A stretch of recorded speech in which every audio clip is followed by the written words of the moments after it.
আসসালামু আলাইকুম। Hello guys, কেমন আছেন? আশা করি ভালো আছেন। আজকে একটা টপিক নিয়ে আসলাম আপনাদের সামনে, যেমন ধরেন সম্মান। আমরা মানবতার ফেরিওয়ালা সাজি, অন্যকে সম্মান দিতে জানি না। আপনি যদি আমাকে সম্মান দেন, তাহলে আপনাকে আমি সম্মান দিতে বাধ্য। তাই আমরা মনে করি, এলাকায় চলাফেরা করি, ছোট বড় ভাইরে কীভাবে সম্মান দিবে বা বড় ভাই ছোট ভাইদেরকে সে নজরে কীভাবে দেখবে তা আমরা বলতে পারি না। আমার দেখাতে ছোট ভাইরা আজকাল বড় ভাইদের পিছনে অনেক কথাই বলে। বড় ভাইরাও ছোট ভাইটা বলে যে ওই ছোট ভাইটা খারাপ হয়ে গেছে, এমন করতেছে অমন করতেছে। যেখানে বাহবা দিবে সেখানে আরও উল্টা বলতেছে ছোট ভাইটা এমন হয়েছে এমন। তো হয়েছে কেন?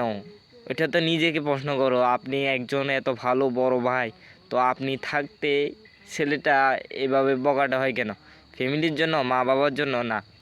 আমরা যদি বড় ভাইরা মনে করেন, আমাদের বড় ভাইরা যেভাবে আমাদেরকে স্নেহ করে, ভালোবাসে এবং কি চলাফেরাতে হেল্প করে, জিজ্ঞেস করে তুই কেমন আছিস, কোথায় যাচ্ছিস, ওই কাজটা করা ভালো, কোনটা করা খারাপ, ওগুলা যদি তাগিদ দেয়, তো আজকালের যুগে এগুলো দেখা কেন যায় না? আমার প্রশ্ন ওখানে।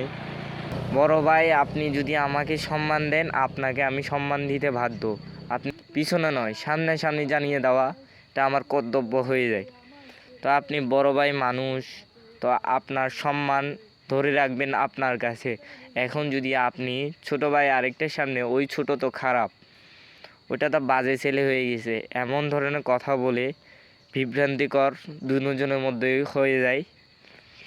তো সম্মান, একজন ছোট ছেলে হিসাবে আমি আমার বড় ভাইদেরকে অনেক সম্মান করি। যেমন আমি উপজেলা সদরে থাকলে আমাদের বড় ভাইদেরকে আমি সর্বোচ্চ সম্মান করে থাকি।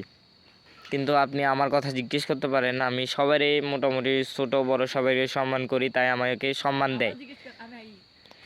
তো সম্মান পাওয়ার জন্য নিচে নামা ভালো না বা জোর খাটানো ভালো না। আপনি যদি সম্মান পেতে চান, তাহলে অবশ্যই তার সাথে ভালো বিহেভ করেন, তার কথা বলেন, তার সুখ দুঃখের আলাপগুলা আলোচনা করেন।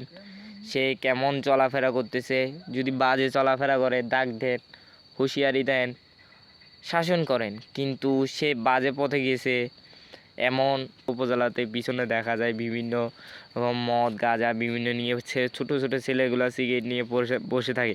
তা আমরা দেখেও না দেখার ভান করে চলে যাই। যদি আপনারা একটু সতর্ক হন সবার মাঝে, আর একটু খেলাধুলার দিকে, আমাদের ওই ছোট ছোট বাচ্চারা আর এইসব ধরনের আসক্তি হয় না। তাই আমাদেরই কাজ, আমাদের ছোটো ভাইদেরকে কীভাবে রাখবো, যত্ন আদর স্নেহ, খেলাধুলার মাঝে আবার কিভাবে ফিরিয়ে আনবো, এই মোবাইল থেকে দূরে কিভাবে নিয়ে আসবো, এগুলো আমাদের একান্তই ভাবতে হবে। কারণ আমরা বড় হইতেছি, আমরাও বড় ভাই থেকে শিখছি। আমাদের বড় ভাইরা আমাদেরকে যেখানে দেখে, কেমন আছোস, ভালো আছোস, কিছু লাগলে বলিস, হেল্প করে, যথেষ্ট যেটুকু পারে হেল্প করে, কথা দিয়ে হলো হেল্প করে, ভালোবাসে। আমাদের বড় ভাই ভালো, তো উনিও আমাদেরকে সম্মান করে, বিদায় সম্মান পাই।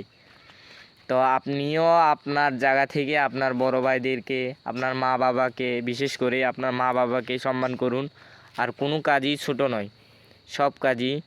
কিন্তু অন্যকে অবহেলা করবেন না, দয়া করে। অন্যকে অবহেলা করে নিজে অনেক কিছু হবেন এমন কিছু না। নিজে কিছু করতে হলে অবহেলা নয়, অহংকার নয়, আপনি তার সাথে বিনয় হন। বিনয় হলে অবশ্যই আল্লাহ আপনাকে উচ্চ সম্মানিত করবে। তাই আপনাদেরকে বলতেছি, ভুল হলে ক্ষমা করে দিবেন, কিন্তু কারো পিছনে বা একাকিত্বে যে মানে গীবত বলে আমাদের ভাষায়, গীবত করবেন না। প্রয়োজন ভুল হলে ভুলটা ধরিয়ে দিবেন, যদি ভুল করে থাকি ভুলটা ধরিয়ে দিবেন, কিন্তু পিছে যায় কোনো কথা বলার দরকার নাই। আমি যদি ভুল করে থাকি আমার সামনে বলবেন আমি কেমন, আমি কোথায় যাচ্ছি, ওটা যাওয়া কি ঠিক না ভুল, এটা আমাকে শিখাবেন। তা আপনারা যদি আমাকে নিয়ে হাসাহাসি করেন বা আমাকে নিয়ে বিভিন্ন তিরস্কারমূলক কথা বলেন, তো ওগুলা তো আপনারও ভালো দেখায় না, আপনিও আমার সম্মানের জায়গায় থাকেন না। তাই আমি ছোটো ভাই হিসাবে মনে করি আপনি আপনার সম্মান রাখবেন আর আমাকেও আমার সম্মানটা দিবেন, তাহলে সম্মান পাবেন এবং আমিও পাবো, আপনিও পাবেন। তো আমিও আমার ছোটো ভাইদেরকে ভালোবাসি এবং সম্মান দিয়ে থাকি। তো সবার সাথে মর্নিং ভালো রাখতে হবে এবং আমাকেও ভালো রাখুক, আপনাকেও ভালো রাখুক, আমাদের এলাকা, সমাজ, দেশ পুরোটাই ভালো রাখুক। আল্লাহর কাছে এতটুকুই আবদার, আপনাকে বোঝার তৌফিক দিক। ভুল হলে আমাকে বুঝাই দিবেন। আসসালামু আলাইকুম। আশা করি ভালো থাকবেন, ভালো রাখবেন।